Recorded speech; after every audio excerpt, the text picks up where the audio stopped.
सबको बहुत बहुत अभिवादन। प्रोफेसर रणवीर नंदन जी, कन्हैया जी, श्याम पटेल जी, अमरदीप जी, सादाब जी, अंकित तिवारी जी, सत्यम जी और हमारे हुलेस मांझी जी। सबसे पहले मैं छात्र जनता दल को और शिक्षा प्रकोष्ठ के सभी साथियों को बहुत बहुत धन्यवाद देना चाहता हूं कि आप लोगों ने आज इस कार्यक्रम को रखा। खेद है कि तकनीकी कारणों से प्रोग्राम 2 घंटे विलंब हुआ, लेकिन चलिए जब शुरू हो जाए तो उसी से हम लोग अच्छी बात शुरू करते हैं।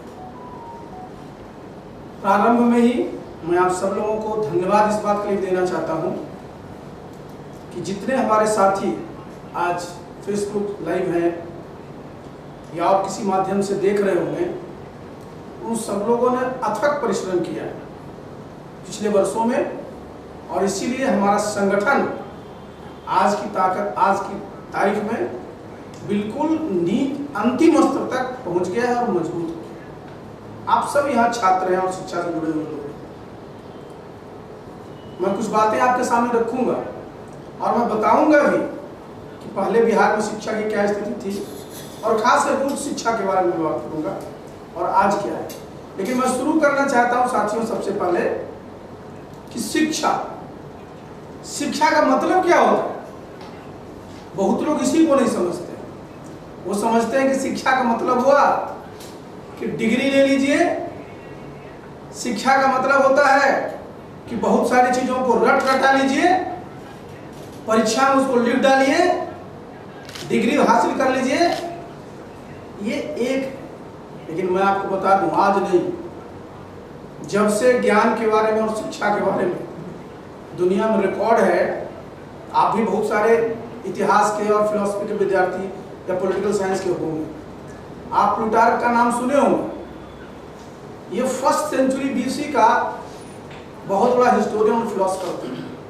उस शिक्षा पर उस समय जो बात कहे थे, आज अगर आप गौर से देखिएगा तो हम सब लोगों को उस पर सोचना चाहिए और उस पर अगर आप काम करिएगा तो शिक्षा का जो वास्तविक महत्व समझिएगा। प्लूटार्क ने कहा था कि शिक्षा क्या है। अंग्रेजी में कहा था कि फीलिंग, भरना, फीलिंग ए पेल, मतलब किसी बाल्टी है ना, पेल बाल्टी को कहते हैं, पकड़ के उसको भरना। या शिक्षा लाइटनिंग ऑफ फायर, मतलब उसमें जो है किसी चीज में आग लगाने का मतलब वो नहीं होता, उसमें अग्नि को, मतलब उसमें जो है ऊर्जा को देना। फर्क देखिए, शिक्षा का ये सिर्फ मतलब नहीं है कि हम ढेर सारे तथ्य अपने रट लें, बहुत सारी चीजों को याद कर लें, बल्कि शिक्षा का मतलब ये होता है कि जो आपने अध्ययन किया, इसने आपके अंदर किस प्रकार की ऊर्जा संचारित किया जिससे कि आपका आत्मबल बढ़ा, चीजों को सोचने समझने के बारे में आपकी क्षमता बढ़ी। ये शिक्षा का मतलब।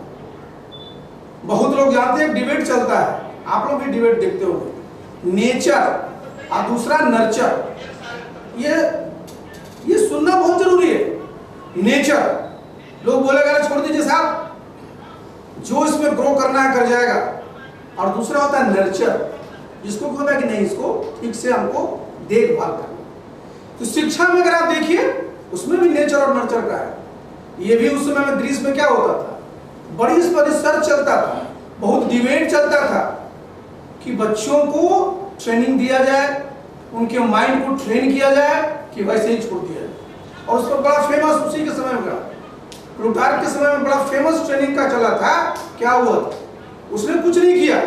आप जानते हैं क्या किया उसने सिर्फ 2 जो कुत्ते थे उनको लाया और एक को जो है उसने ट्रेन किया 6 महीने तक और दूसरे को छोड़ दिया।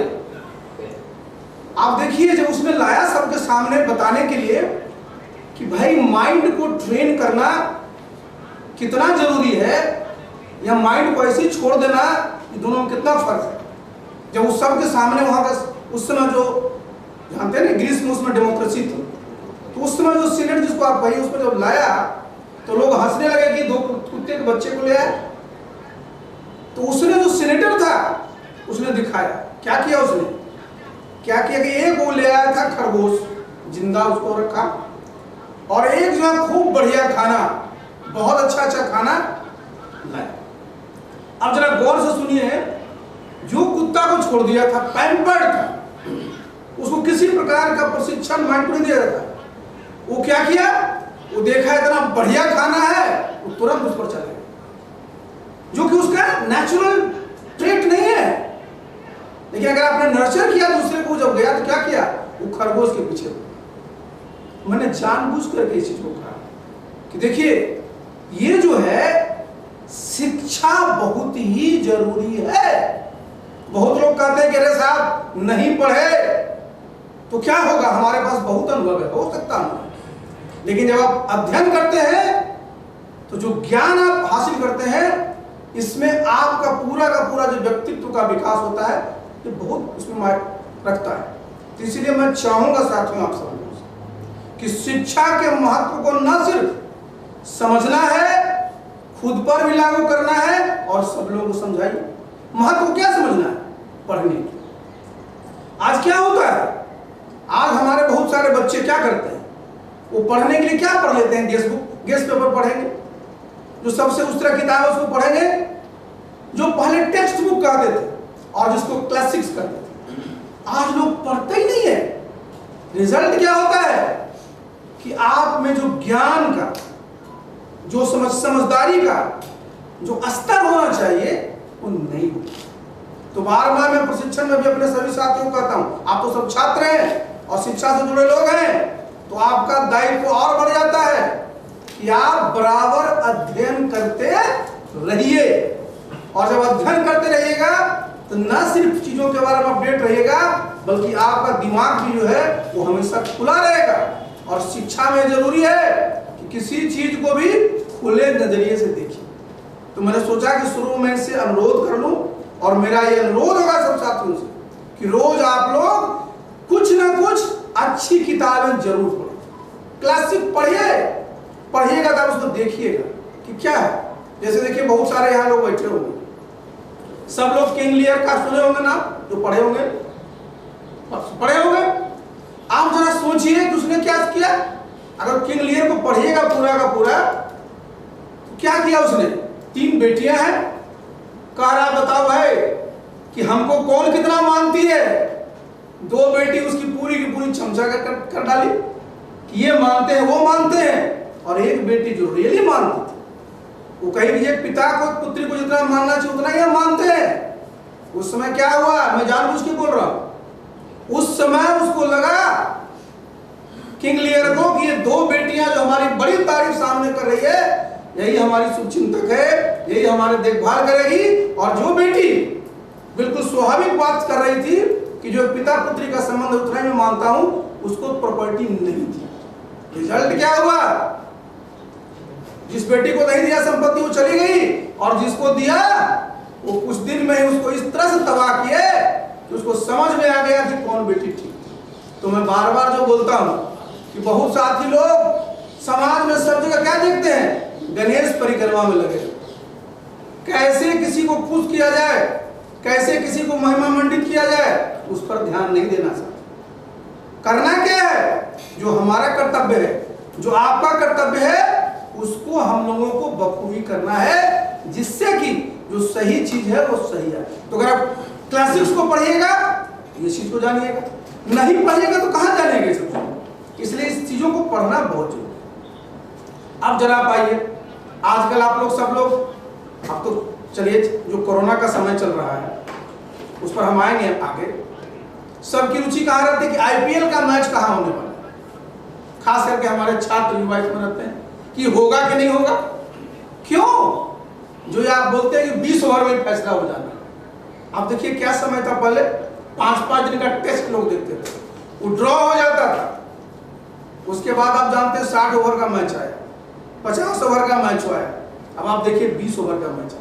मैं चर्चा काहे के लिए करता हूँ, चर्चा इसलिए करता हूँ, ये जो 20 है ना, ये 20 हमारे लिए बहुत महत्वपूर्ण है साथी। इसको मैं आपके सामने कुछ साथियों के साथ पहले भी रखा था, आज मैं रखना चाहता हूँ।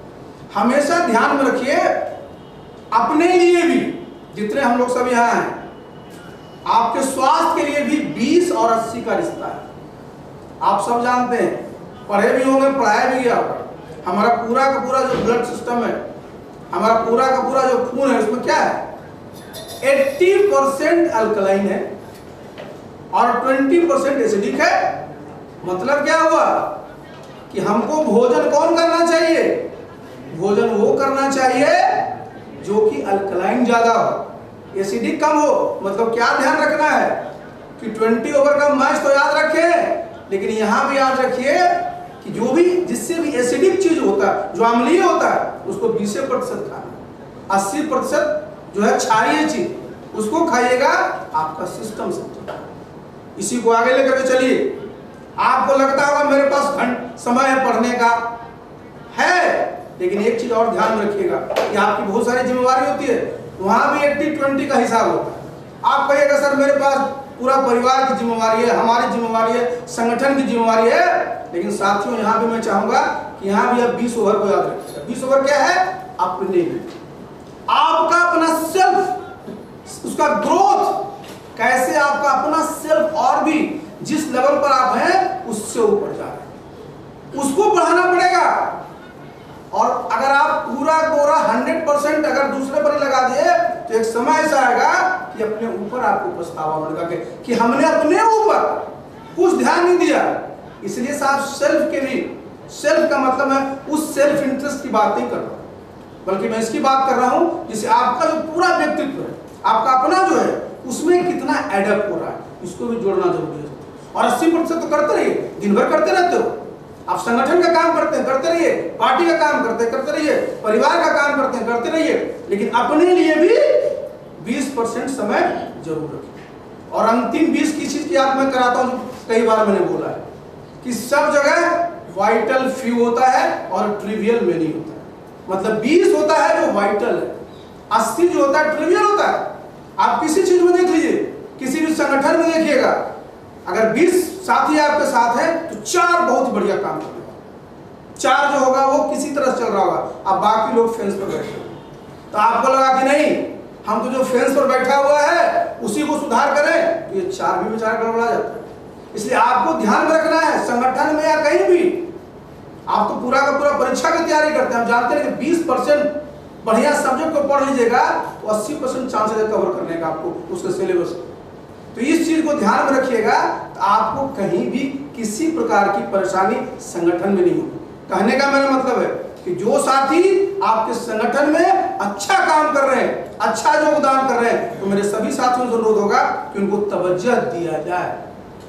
आप ये मत सोच लीजिए कि जो कुछ नहीं करता उसमें अगर हम लगेंगे, उसमें लगिए, लेकिन उसमें समय सिर्फ और सिर्फ उनके लिए 20% दीजिए, 80% आप किसी को दीजिए और यही 20 आपको 80 कर देंगे। तो मैंने इसी संदर्भ में इस बात को रखा है कि चाहे अपना व्यक्ति का हो, स्वास्थ्य का हो या संगठन का हो, इस बात का हमेशा ध्यान में रखिएगा कि जो महत्वपूर्ण चीजें हैं उसको अपने आप जरूर करें। और एक बात जो कह रहे थे रणवीर नंदन, हम आएंगे शिक्षा पर और विस्तार से, ये कह रहे थे कि हम लोग को अपनी बात को करना। ये देखिए 2 चीज का ध्यान में रखिएगा, एक होता है रेस्पॉन्स और एक होता है रिएक्ट। अगर किसी ने कुछ बोला, आपने तुरंत बोला उसका, वो होता है रिएक्शन, रिएक्ट करना। हमको रिएक्ट नहीं करना है, क्योंकि रिएक्ट जो होता है ना, रिएक्शन जो होता है वो निगेटिव कनोटेशन है, और जो आप जो है रिस्पॉन्स करते हैं ये पॉजिटिव है, प्रोएक्टिव है। तो आपके पास जितनी चीजें, इतनी पॉजिटिव चीजें हैं कि हमको क्या जरूरत है, हमको अपनी बात को कहना है। कहते ना, रणवीर जी बता रहे थे ना कि हमारे नेता नीतीश बाबू क्या कहते हैं कि 90% अपनी बात कहो और 10% दूसरे का जवाब दो। मैं तो ये कहूंगा कि अगर मौका मिले तो इस 90 को बढ़ाते चले, क्योंकि आपके पास इतना है कि हम दूसरे का क्यों नाम। और शिक्षा में अगर आप आइए, आप शुरू ही करो, जो हमारा पूरा का पूरा शिक्षा है, जो साथी हैं दूसरे साइड में, उनसे पूछिए एक सवाल कि बताइए साहब, आपके समय में 15 वर्षों में शिक्षा का कितना बजट था? पूछिए सवाल, कुछ वो बोलो, उसका जवाब की जगह ये पहले पूछिए कि बताओ कितना बजट था, तो मैं साथी लोग आपको बता देता हूं पूरा का पूरा उनका जो बजट था ना, उस अगर 15 साल का देखिएगा, उस 15 साल में क्या 10 साल तक 1990 से 2000 तक झारखंड भी था, याद करिएगा हमेशा। उनके 15 साल में वो झारखंड भी 10 साल है और 5 ही साल सिर्फ बिहार था। तो उसमें पूरे के पूरे उसमें खर्चा क्या करना 35,000 करोड़। शिक्षा का पूरा खर्चा 35,000 करोड़।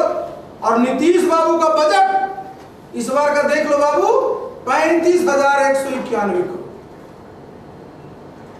15 साल बनाम 1 साल। डिबेट इस पर होना है ना।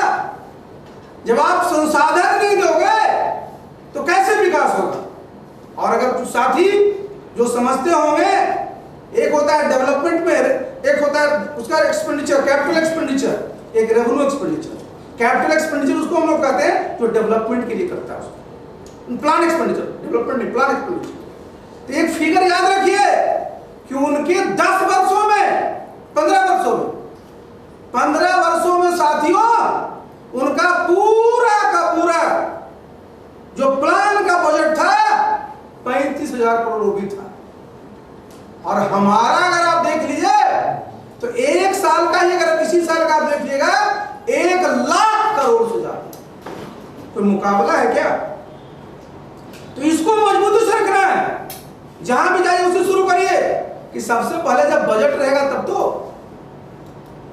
तभी ना शिक्षा का के बारे में सोचा जाएगा। तो ये तो मैंने बजट के बारे में बात की।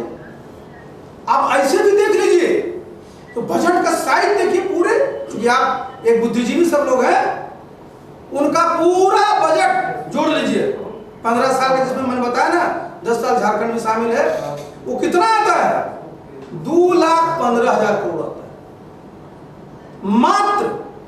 और हमारा इस साल का बजट 2,11,761 करोड़, मतलब करीब करीब मैच करता है। ये इसको बताइएगा लोगों को, तब उनको लगेगा ना कि हाँ भाई बात तो सही कर।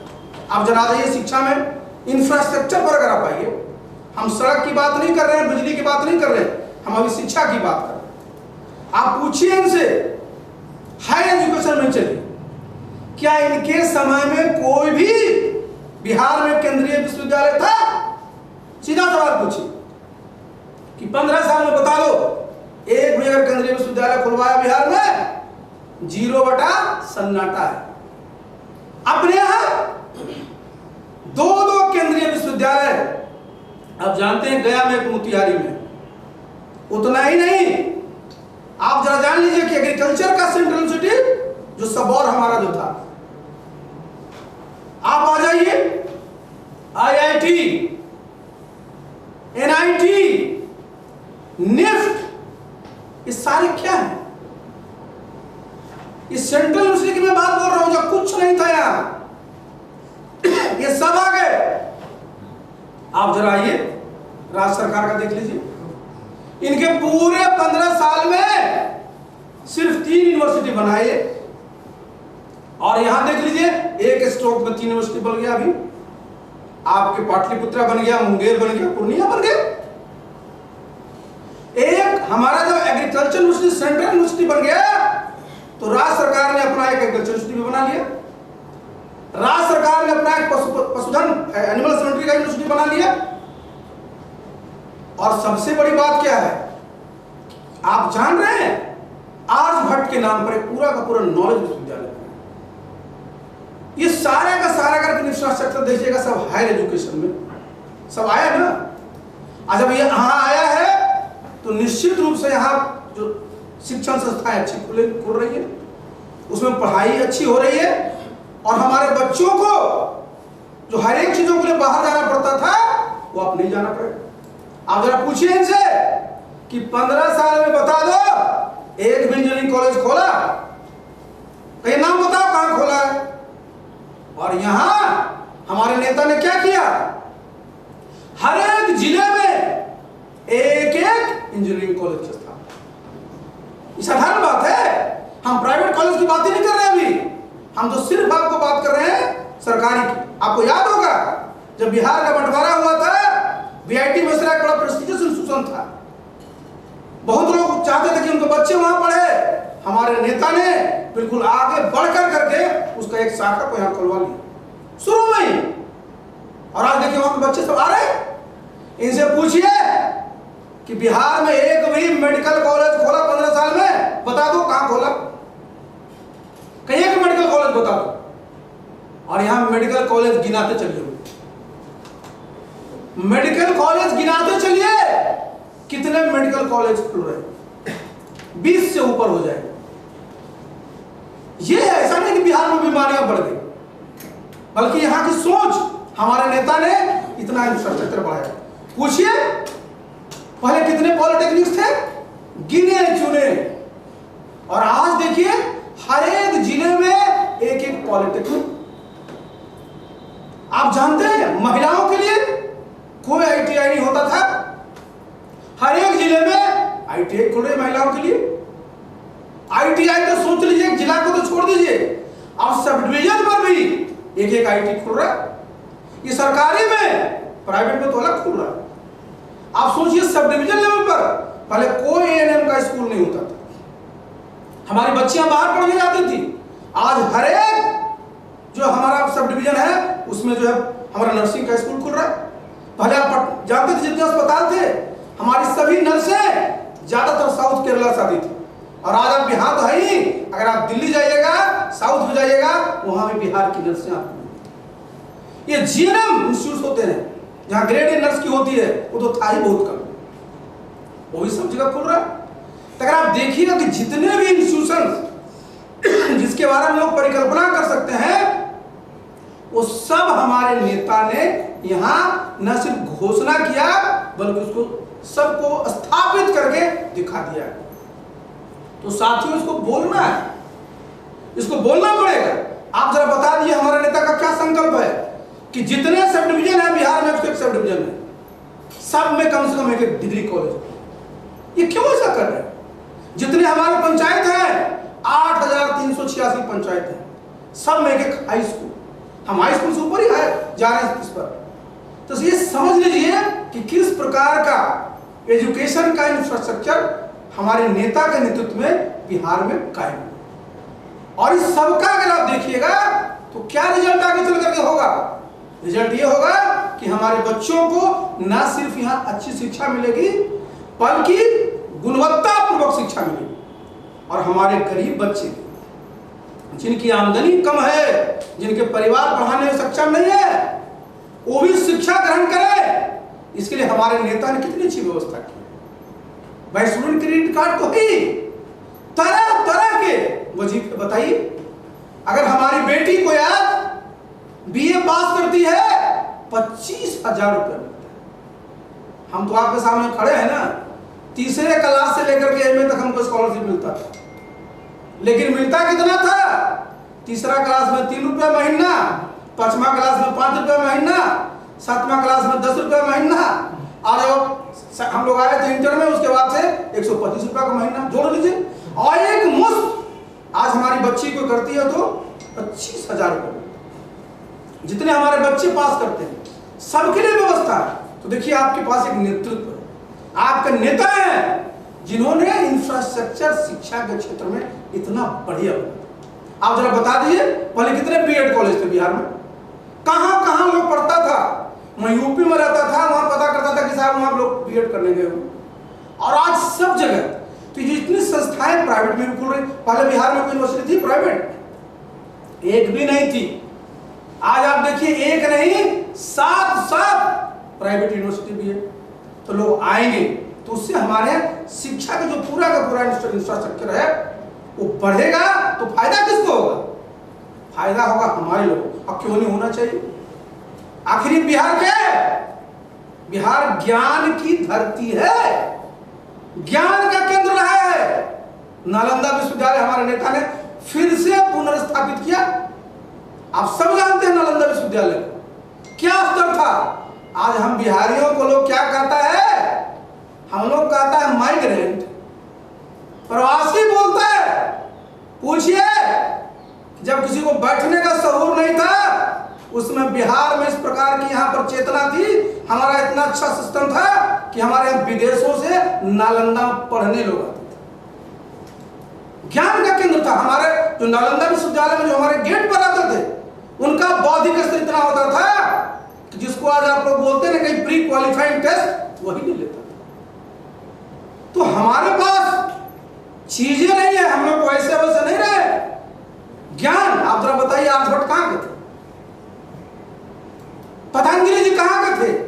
जितने का नाम लीजिए, सब कहां के थे? सब यही के थे। तो हम लोग सब लोगों को देखिए, हमको अभिमान कहीं नहीं करना, लेकिन निश्चित रूप से स्वाभिमान, हमको स्वाभिमानी होना है कि हम थे एक समय में दुनिया में नंबर 1 पर, और फिर हम में इतनी ताकत है, हम इस प्रकार की व्यवस्था करेंगे कि हम फिर से दुनिया में नंबर 1 हो सकते हैं। और ये कब होता है? जब आपका अपना मनोबल, आपका आत्मबल, आपका आत्मविश्वास बढ़ता है। और मैंने जिन चीजों की चर्चा की थी, अगर इस पर गौर करिएगा और इसमें अगर आप लगिएगा और इन बातों को लोगों के बीच में रखिएगा, तो निश्चित रूप से आपका भी आत्मबल बढ़ेगा। तो साथियों, इसको हम लोगों को बढ़ाना है और लोगों के बीच डिबेट में जाना है और बताना है कि कैसा बिहार चाहिए, ज्ञान का बिहार चाहिए या अंधकार का बिहार चाहिए। कैसा बिहार चाहिए जहां की अच्छी इंस्टीट्यूशंस हो, अच्छे वहां पढ़ाने वाले हो और हमारे बच्चों को यहां क्वालिटी शिक्षा मिले। या कैसा चाहिए, उनसे पूछिए जनाब, आपके कार्यकाल में हुआ क्या? शिक्षा में याद रखिएगा साथियों, 113 चरवाहा विद्यालय खुलवाए थे। फिगर लिख लीजिएगा, 113। उसमें भी नियत ठीक नहीं था। देखिए कंसेप्ट कितना है कि भाई जो जहां काम कर रहा है वही पढ़ेगा। क्या किया? 113 विद्यालय खोलने के लिए चरवाहा 1 करोड़ रुपए की व्यवस्था की। बजट सिर्फ 1 करोड़। मनसा ठीक नहीं तो चरवाहा विद्यालय भी स्थापित नहीं हो सका। तो हमारे नेता ने जो काम किया है वो सामने, आप जाके देखिए साहब, पटना में आप आइए, क्या म्यूजियम है हमारा? जो बिहार म्यूजियम बना है, क्या है वो? आपको जान करके प्रसन्नता होगी। आप जानते हैं मैं जवाहरलाल यूनिवर्सिटी का विद्यार्थी रहा हूं। मुझे बताया गया वहां के लड़कों द्वारा कि यहां एक एस्थेटिक सेंटर बनाया गया है। उन बच्चों को इस म्यूजियम में अटैच किया गया कि जाकर देखो किस प्रकार बिहार में उस समय सब चीजों के बारे में, जिसको हम कल्चर आज कहते हैं, वो सब था। लेकिन हमारे नेता ने ये बनाया कि नहीं बनाया? और एक बात जान लीजिए, एक आप सुने होंगे नाम, सब पढ़े लिखे साथी हमारे हैं, अब्राहम लिंकन का। एक बात कहते थे और मैं कहता हूं आप याद रखिए, वो कहते थे कि जितना पीछे आप मुड़ के देखोगे, समझिए साथी, जितना पीछे मुड़ करके देखोगे उतने आगे आप सोच करके देखोगे, करोगे। तो यहां देखना है कि बिहार में क्या किया पहले के 15-20 सालों में। बिल्कुल कुछ नहीं। वो मुड़ के देखना बहुत जरूरी है, क्योंकि बहुत सारे हमारे साथी हैं जिनकी उम्र 20 साल, 25 साल, 26 साल हो गई। और 2005 में जो सरकार बनी थी तो उम्र कितनी होगी? 5 साल, 7 साल, 8 साल, 10 साल। आपको लगता होगा कि ऐसे ही बिहार पहले भी था, ऐसी संस्थाएं पहले भी थी। ये नहीं था, इसलिए उसको देखना बहुत जरूरी है। और जब उसको देख लीजिएगा तब आपको लगेगा कि नहीं, अब हमारे यहाँ व्यवस्था है और आगे चल करके इस व्यवस्था को और ठीक कर। हम समझते हैं कि इससे आप सहमत हो। इसलिए साथियों, अपने मन में इन बातों को रख करके सबके सामने इन बातों को रखना पड़ेगा। और जब रखिएगा तो आपको तो अच्छा लगेगा, सब लोगों को भी अच्छा लगेगा। और हम लोग का क्या संकल्प, हमारे नेता की क्या सोच है कि बिहार को विकसित प्रदेश बनाना, यही ना है। तो विकसित प्रदेश कैसे बनेगा? विकसित प्रदेश तभी बनेगा जो हमारे यहाँ संसाधन है। हमारे क्या संसाधन है? हमारा सबसे बड़ा संसाधन यहाँ मानव संसाधन है। जो हमारा ह्यूमन रिसोर्स है, उसी को हमको डेवलप करना है। और उसके डेवलपमेंट में हम लोग सब लोग मिलजुल करके काम करेंगे तो निश्चित रूप से हम लोगों को कामयाबी मिलेगी।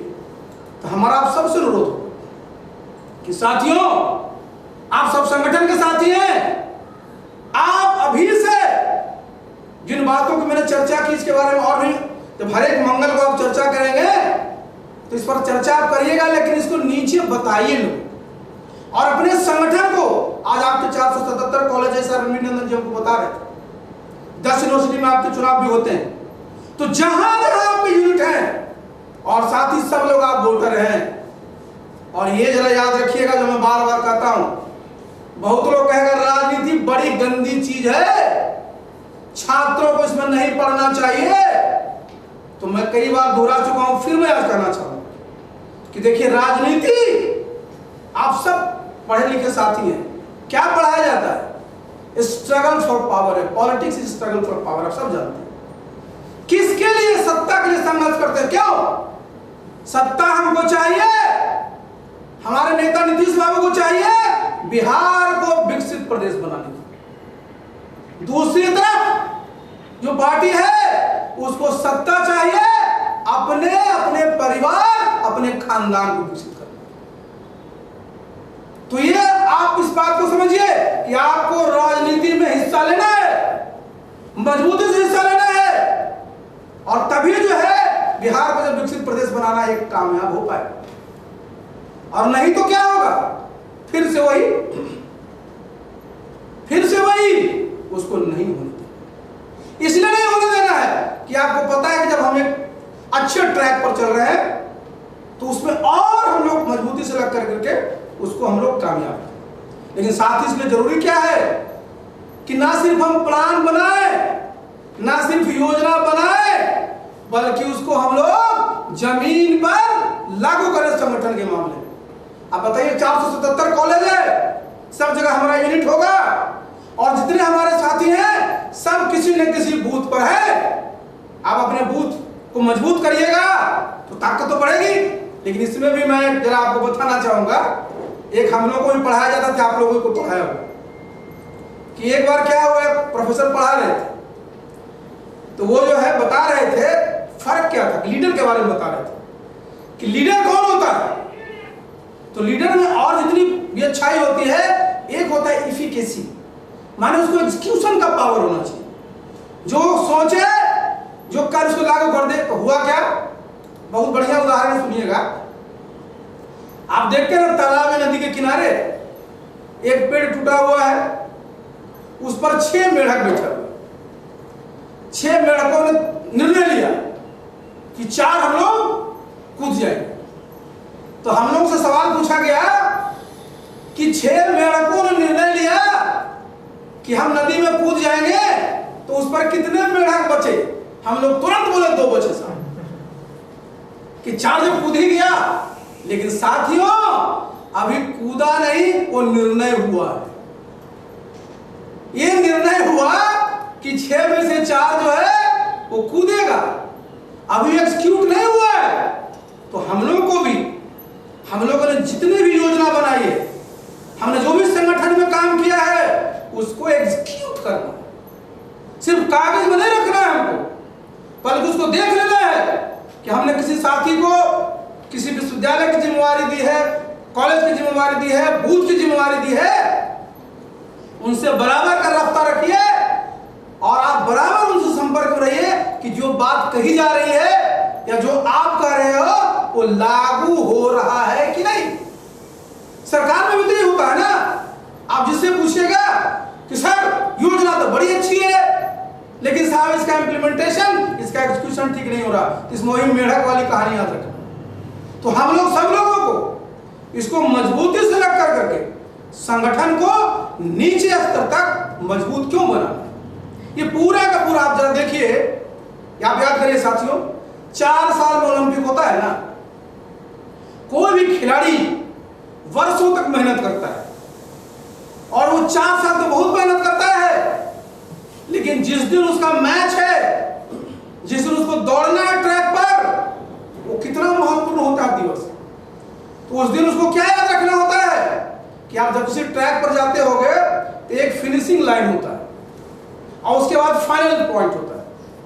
सब लोग क्लैपिंग कर रहे हैं, बस बस बस बढ़ते चलो बढ़ते चलो, और लास्ट जो होता है जिसको हम लोग विक्ट्री लैप कहते हैं वो सबसे अंतिम होता है। तो हम लोग क्या करना है, हम लोग इतने दिनों से मेहनत कर रहे हैं, 3 महीने के बाद चुनाव आने वाला साथी, तो हम लोग को पूरी ताकत लगा देनी है कि फिनिशिंग लाइन पर तो पहुंचे ही, और वहां इतने देर दौड़ से दौड़े कि कोई हमारे आसपास पहुंचे ही नहीं, क्योंकि आपने पूरा का पूरा 5 सालों तक मेहनत किया, आपके नेता ने 5 सालों तक काम किया। एक बात मैं आपको और समझा दूं, बहुत सारे लोग आपसे डिबेट करेंगे, बहुत सारे लोग बोलेंगे, मैं खुल के बोल रहा हूं क्योंकि आप सब छात्र हो, लोग बोलेगा कि सर पहला काल में जितना बढ़िया काम हुआ था उतना नहीं हो रहा। इसको मैं जरा समझाने की कोशिश करूंगा, इसको समझ जाइएगा तो आप और मजबूती से जवाब दीजिए होता क्या है, जरा जान लीजिए। और ये पूरा का पूरा मैनेजमेंट का हम नहीं, जितने आपके मैनेजमेंट के बड़े बड़े गुरु होंगे उनसे पूछो। आप एस देखते हो ना, एस आर के बाद एस होता है, उसको एस कर्व कहा जाता है। क्या होगा, कुछ चेंज करता है। हमारे नेता ने चेंज लाया बिहार में, सब संभव है, इससे तो सब सहमत है। तो जब आप चेंज लाने जाते हैं तो चेंज में कम से कम 3-4 स्टेज होते हैं, जरा समझिए इसको। पहला जो स्टेज होता है जहां लोगों में बड़ा उत्साह रहता है, 2005 में जब चुनाव हुआ बिहार के लोगों में बड़ा उत्साह था, उनको था कि हमको परिवर्तन लाना है, उत्साहित थे और हमारे नेता ने यहां की जिम्मेवारी संभाली। अब लोगों में एंथुसियाज्म है, उन्होंने काम किया, तो जो भी काम हुआ लोगों को लगा इतना काम, कानून का राज हो गया, जहां लोग घर से निकलने में डरते थे अब जा रहे बेखौफ। तो ये आपको सामने दिखा कितना परिवर्तन हुआ, तो वो बहुत तेजी से बढ़ता है। तो आप देख रहे हैं एस ऐसे हुआ, अब फिर ऐसे जाता है, ये अगला 5 साल होता है वो बहुत तेजी चलता है, और तीसरा एस होता है जो फ्लैट होता है। तीसरा टर्म में जब आप आते हैं तो आपको काफी मेहनत करनी, आपको काफी उसमें और ताकत लगानी पड़ती है, और एक एक चीज को संभल करके करना होता है। और यही हमारा आपका और योगदान होता है कि हमारे नेता ने जो काम किया है उसके लिए हम लोग को रास्ते रास्ते में सब जगह जो है, जिसको हम लोग कहते हैं ना माइल, पत्थर डालने पड़ेंगे कि हमारे नेता ने ये काम किया, हमारे नेता ने ये काम किया, हमारे नेता ने ये काम किया। और जब तीसरा आप कर लेते हैं, अब आगे यहीं से जो चढ़ाई होती है चेंज में, तो चौथा टर्म जो होता है वो जहां पर जाकर के आप पूरा का पूरा जब लगते हैं तो आपको वहां सफलता मिलेगी, लेकिन जितनी पहले मिलती थी उतनी नहीं, क्योंकि उतना तो कवर्ड है, उससे आगे जाया जाता है। इसलिए साथियों इस बात को ध्यान में रखिए कि हमारे नेता ने, नीतीश बाबू ने पहले जितना काम किया है उससे भी ज्यादा आज काम करते हैं और करते रहेंगे, क्योंकि उनके पास एजेंडा है। क्या उनका एकमात्र एजेंडा है? बिहार को विकसित प्रदेश में। उनका परिवार कौन है? पूरा का पूरा बिहार उनका परिवार। तो हम लोगों को मजबूती से इस चीज को ध्यान में रखना, और साथ ही क्या है, जो नेता होता है उसका दायित्व रखता है कि जनता के पल्स को ध्यान में रखे, जनता के सुख दुख में रहे। और आज भी आप देखें अभी पूरा का पूरा जो कोरोना का माहौल है, हम तो साथियों आपसे 2-3 बात कहना चाहेंगे इसमें। सबसे पहले तो आप लोगों को सबको बहुत बहुत बधाई कि आप लोगों ने जितनी भी सावधानी है वो बरता है और इसके चलते सुरक्षित हैं, और हम लोग को आगे भी इस बात को ध्यान में रखना है। लेकिन हमारे नेता ने देखिए किस प्रकार से हमारे नेता ने काम किया। बहुत लोग क्या बोलते थे पहले कि लोगों को लाने रहे नीतीश बाबू, क्या कानून बना था लॉकडाउन में, उसमें inter state movement band, inter district movement band. हमारे नेता तो कानून मानने वाले हैं, कैसे ले आते? और हमारे नेता ने प्रस्ताव रखा, उसके बाद केंद्र सरकार ने बदलाव किए और हमारे नेता ने लाए।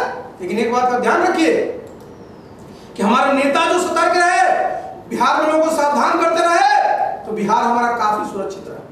और आपको भी लगता होगा कि हमारे जो बाहर से साथी है, जरा समझिए, जरा बाहर जो हमारे साथी काम करते थे किस प्रकार से उनका उत्पीड़न वहां किया गया। पूरे के पूरे पंजाब का जो एग्रीकल्चर रेवोल्यूशन किसने लाया है? हमारे बिहार के लोगों ने लाया। चाहे वो सूरत के जो फैक्ट्री हो चाहे महाराष्ट्र की फैक्ट्री हो, कौन काम करता? हमारे बिहार के लोग। लेकिन जब उनको मौका लगा तुरंत सबको बहाल कर हमारे नेता ने सब व्यवस्था की। और जरा सोच लिए कि हर एक के खाते में 1,000 रुपया ट्रांसफर करें। यहां जब लोग आए ट्रेन से, विशेष ट्रेन से, 15,000 से ज्यादा सब जगह उनका सेंटर बनाया गया और एक आदमी पर 5300 रुपया खर्च किया। ये हमारे नेता है। हमारे नेता की सोच क्या है कि हमारा बिहार का लोग सब तरह से सुरक्षित रहे और उसका मान सम्मान बढ़ जाए। इसलिए साथियों, इस बात को जरा ध्यान रखिए कि आपका नेतृत्व कौन कर रहा है। आपका नेतृत्व ऐसा आदमी कर रहा है जिसमें क्या चीज है, नेता कितने गुण होने चाहिए। अभी प्रोफेसर रामबचन राय रहते थे, आपको 15-16 गुण बता देते। एक जो है वो पूरा का पूरा नट शास्त्र का बताते हैं, लेकिन हम आपको 5 ही बताएंगे। और अपने नेता में उसको देख लीजिएगा और अपने में भी कोशिश करिएगा। सबसे पहले क्या होता है, नेता को करेज होना चाहिए। करेजियस नेता। नीतीश बाबू ने कानून का राज कैसे स्थापित किया? करेज है उनमें। लेकिन वो कोई कभी भी, एक बात ध्यान रखिएगा, हमेशा मध्यम मार्ग लेते। बिहार में कानून का राज स्थापित किया बिना गोली चलाए, बिना मानवाधिकार का उल्लंघन किए हुए। ये हमारे नेता की पहचान है, करेज, इंटीग्रिटी। दूसरा क्वालिटी होता है नेता का। हमारे नेता के बारे में कोई बता दे। मैं उनके साथ 22 सालों से 1998 में साथ हूं। केंद्र में मंत्री रहे, यहां मुख्यमंत्री रहे, बोलने को जितना बोल दे, लेकिन बता दे कोई उनकी इंटीग्रिटी पर कोई उंगली उठा सकता है ही नहीं। तीसरा क्या होता है, जिसको हम लोग रिजिलियंस कहते हैं अंग्रेजी।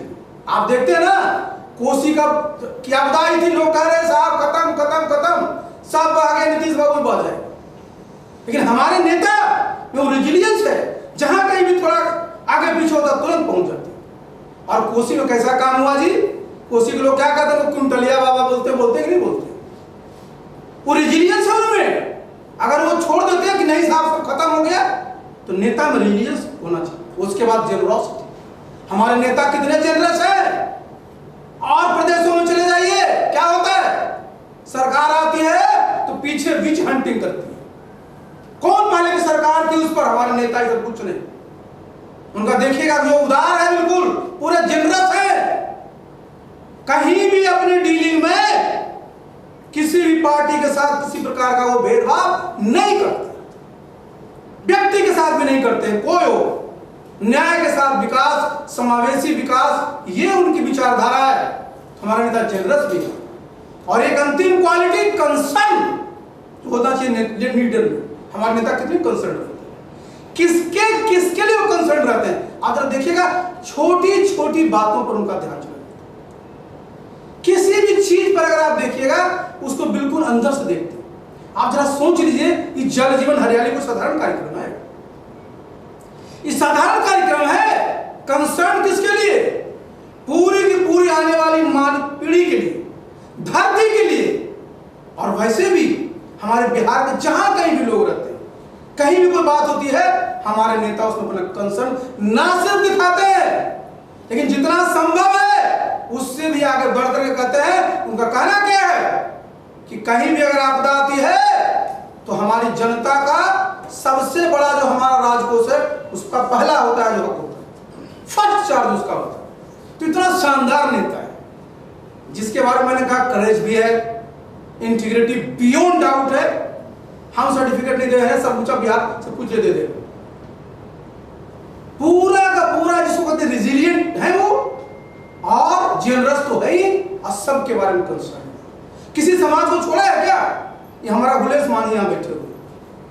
आप जरा समझ लीजिए, हमारे पार्टी का हमारा अध्यक्ष भी रहा महादलित का, पढ़ने में कितनी दिक्कत होती थी। आज ये देखिए नीतीश बाबू ने किस प्रकार की व्यवस्था की है कि आज गुलेश मान जी न सिर्फ पीएचडी कर लिया, बल्कि पटना यूनिवर्सिटी में पढ़ा भी रहा। ये सामने है, ऐसे आपको बहुत उदाहरण मिलेंगे। और हमारे यहां देखिए, हमारे नेता सिर्फ और सिर्फ किस चीज को जज करते हैं, जो मैंने शुरू में कहा था, कि गणेश परिक्रमा को कभी पसंद नहीं करते हैं। वो पसंद किसको करते हैं? जो काम करता है। आप जितने हमारे छात्र के साथी हैं, शिक्षा के हमारे साथी हैं, आप नोट कर लीजिए, आप काम करेंगे आप में मेधा है, नीतीश बाबू आपको सम्मानित करें। ये लोकतंत्र की क्या खासियत है, जरा जान लीजिए। लोकतंत्र की खासियत यही है।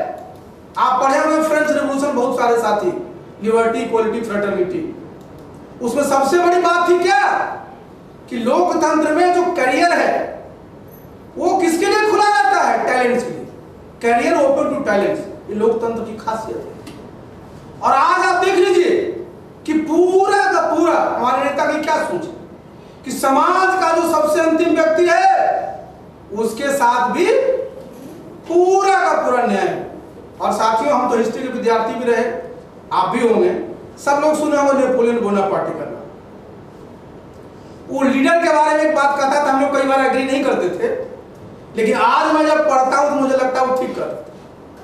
वो कहता था लीडर क्या होता है? Leader is a dealer in hope.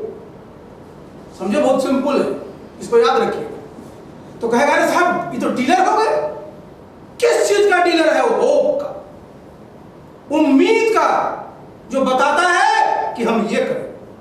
हमारे नेता ने बिहार के लोग क्या कहा था कि हमको अगर बागडोर दीजिएगा तो उनको आशा दिलाई थी कि हम कानून का राज स्थापित करेंगे, बिजली पहुंचाएंगे, सड़क खींचेंगे, शिक्षा ठीक करेंगे। किया कि नहीं? पूरा किया।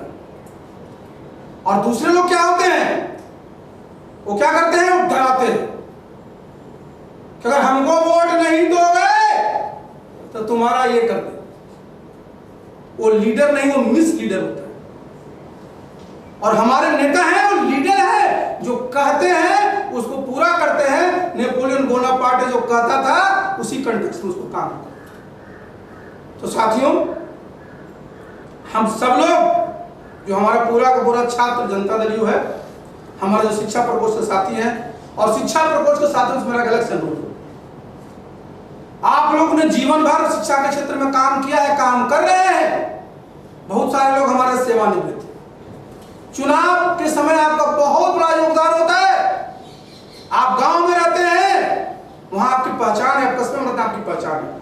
मेरा सबसे अनुरोध कि जिन बातों को हमने कहा और जो और भी शिक्षा के बारे में तो बहुत बातें की जा सकती है, उन सबको लोगों को तो बताइए ही, साथ साथ अपने आप को मजबूती से पार्टी को जोड़ करके, जो आपके साथ लोग रहते हैं, आपके मोहल्ले में लोग रहते हैं, आपके गांव में लोग रहते हैं, क्योंकि आजकल पूरा का पूरा कोरोना का समय है, कोई हमारे लोग, हम लोग प्रोग्राम करने मीटिंग नहीं जा सकते किन क्षेत्र में। नहीं तो आज तो हम आपके साथ ये थोड़े करते, हम ही फील्ड में गए हो। तो मैं सबसे अनुरोध करूंगा, जितने हमारे शिक्षा प्रकोष्ठ के साथी हैं, कि जहां आप रहते हैं, जिस बूथ पर रहते हैं, वहां के लोगों से संपर्क स्थापित कर करके उनको कहिए कि नीतीश बाबू ने एक काम किया है और ये काम के बदौलत हमको बिहार को विकसित प्रदेश बनाना है, उसमें योगदान क्या देना है। तो जब चुनाव हो उसमें नीतीश बाबू का जो भी उम्मीदवार हो उनको आप विजयी बनाए। ये करना पड़ेगा, ये आपको प्रोएक्टिव होना पड़ेगा। इसमें हिचकिचाना नहीं है, हिचकिचाने की जरूरत भी नहीं है। क्योंकि आप जब गांव में जाएंगे, हम तो गांव में रहते हैं, देखे ना लॉकडाउन में मैं 73 दिन अपने गांव में था। मैं पूछता था लोगों से तरह तरह से कि बताओ भाई सरकार का सब काम बता दी। अंतिम में जब पूछते थे कि वोट क्या देना है तो कहा नीतीश बाबू के।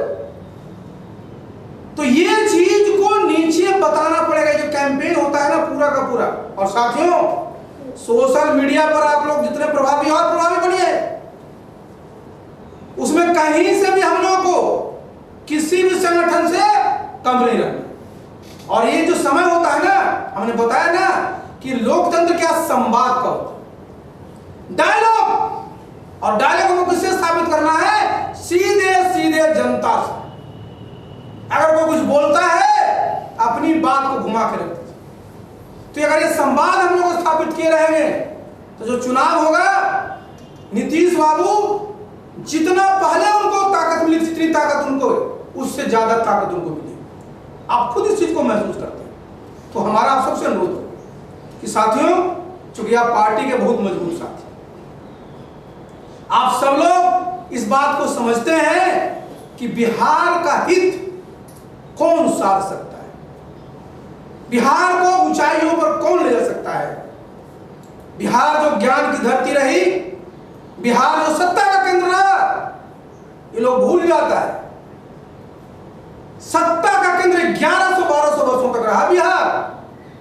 और हमारा पूरा का पूरा आप जानते हैं ना, वैशाली पहला जो है गणतंत्र रिपब्लिक था। तो हम तो सत्ता में भी रहे, और कहां तक सत्ता थी उसमें? पहुंच जाइए कांधार तक, पहुंच जाइए साउथ एशियन कंट्री तक। तो ऐसा नहीं है कि हमारा इतिहास इतना जो रक्षा रहा, कोई चीज का इतिहास इतना बढ़िया रहा है। पूरा का पूरा पुराना जो है मानव सभ्यता का इतिहास किसका है? बिहार का है। आप चले जाइए, चिरांद चले जाइए, चेचर चले जाइए, एक से एक मिलेंगे आप। इसलिए हमको जो अपना बिहारी अस्मिता है, बिहारीपन है, उसको लोगों ने ललकारा है, चुनौती लेना है साथियों। और जब चुनाव आ रहा है, उसमें नीतीश बाबू को इतनी ताकत देनी है कि बिहार को हम लोग ना सिर्फ विकसित प्रदेश बनाएंगे, जैसे पहले नालंदा विश्वविद्यालय में बाहर से लोग आते थे यहाँ पढ़ने के लिए भी आएंगे, काम करने के लिए। मैं समझता हूं कि इससे आप सहमत होंगे। और एक बार फिर से मैं सबको बहुत बहुत धन्यवाद देना चाहता हूं, और मैं अपेक्षा करूंगा, कितना बढ़िया आप लोगों ने रखा है। अंग्रेजी में ट्यूसडे टॉक टीटी, हिंदी में मंगल को करें मंगल की बात, मंगल की बात करना है। और जिस काम को करना है साथियों, उसको स्वेच्छा से करना है। ये जरा समझिए जरूर, दोनों में फर्क है, इसको समझिए। एक होता है कंपल्सन, कि यहां से कहेगा श्याम पटेल, कह रहे भाई जरा ये बना दो, अरे भाई श्याम भैया का फोन आया हुआ है, करना है। अंकित तिवारी लगा हुआ है पीछे की, करना है। कंपल्सन नहीं, सीधा का सीधा ऑप्शन। आपको कि आई कैन डू इट, आपको अपना करना है। और जब आई पूरी की पूरी पार्टी किसकी है जी? ये पार्टी किसकी है? ये नीतीश बाबू की पार्टी, आरसीपी सिंह की पार्टी है, रवि नंदन की पार्टी है, कन्हैया जी की पार्टी है? जी नहीं। हमारे जितने भी हमारे संगठन में, हमारे बिहार में जितने हमारे लाखों हमारे कार्यकर्ता, उनकी पार्टी है। पूरा का पूरा उनका स्टेक है इस पर, और उनके चलते पूरे बिहार का स्टेक है। तो इसलिए इस चीज को ध्यान में रख करके, कैसे एक एक व्यक्ति को हमको, नीतीश बाबू ने जो काम किया है, तो अभी शिक्षा पर ही हम लोगों ने कुछ बोला, लेकिन जो मंगल को आप करिएगा तो एक एक चीज पर डिटेल, कि कैसे स्टूडेंट क्रेडिट कार्ड से क्या होना, और सुझाव भी चाहिए। मैंने बोला ना कि जब नेता के साथ हम चल रहे हैं, तो हम 15 साल में यहाँ पहुंचे हैं, अगले 5 साल में कहां पहुंचना है, वहां शिक्षा में और क्या क्या होना चाहिए, वो सुझाव भी आना चाहिए। ये जरूरी है। किस प्रकार से हमारे जो है छात्रों को और भी सुविधाएं मिलनी चाहिए, ये भी आना चाहिए। ये सब, इस पर आप चिंता मत करिए कि अरे हम तो ये दे रहे हैं, इस पर बड़ा भारी खर्चा हो सकता है। भाई बताया ना कि खर्चा करना किसका काम है? सरकार का। और सरकार आपके नीतीश बाबू हैं, तो खर्चा कब करेंगे वो? जिससे बिहार का और आपका होगा। तो इसमें हिचकिएगा मत, इसको पूरी तरह से आप लोगों को बताइएगा, और ये जो हमारा मंगल का कार्यक्रम होगा, इसको सफल बनाइएगा। और इसको हम लोगों को चुनाव तक, जिस दिन बटन दब जाए उस दिन तक चलाना है साथियों। और कोई एक बात नेगेटिव करे, आप उसको 99 बात पॉजिटिव मानिए। मैंने बताया ना, उनके खाते में शिक्षा में एक भी पॉजिटिव पॉइंट नहीं, एक भी नहीं, और हमने तो पूरा बता दिया। तो चलिए, आप सब लोगों को बहुत बहुत धन्यवाद। और एक बार फिर से मैं आप सबसे अनुरोध करूंगा कि कोरोना भी है, ये रहेगा जैसा बताया जा रहा है, तो हम लोग को सावधान भी रहना है। और ये इतना हमारा सोशल मीडिया के माध्यम से ही अपनी बातों को सबके बीच में रखना है। बहुत बहुत धन्यवाद।